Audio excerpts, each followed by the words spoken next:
Thank you for coming back to see our videos. Today we're going to be talking about misconceptions and ideas about joint replacement surgery.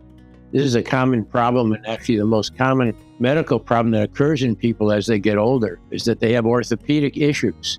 And a lot of times people think, well, if something goes bad, I'm going to have the joint replaced. But that's not really the way to look at it. I certainly would recommend against low back surgery if you could possibly avoid it, because those operations often don't work. It's hard to diagnose exactly what's going on in the lower back, and you really want to work on maintaining the spine as much as you can. There are things you can do, first of all, to keep the joints in shape so they don't fall apart. And the first thing to do is to maintain exercise and maintain stretching activities. Those are the things that people tend to lose as they get older. If you don't use a joint, the muscles get tight, the ligaments get tight, the tendons get tight, and everything tightens down, sort of forms a fist. And then the joint itself degenerates. So you've got to keep moving. You've got to be doing things. Again, you're talking about stretching. You're talking about exercise.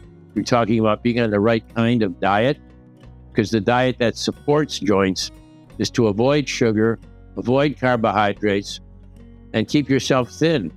So these are really important things to do. And keep in mind that joint replacement can be really important. It can save you. I've had joint replacement and it's helped me a lot, but the joint replacement doesn't always last forever. Sometimes you have to get it a second time. So once you have it done, you still need to follow the same program of stretching and exercise. A lot of people go for massage therapy.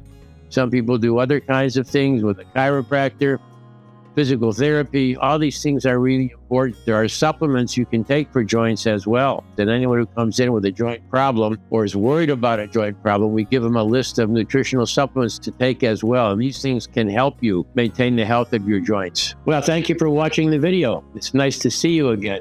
If you have any questions, call our office, or better yet, call and make an appointment. Come to see us. We'd love to see you.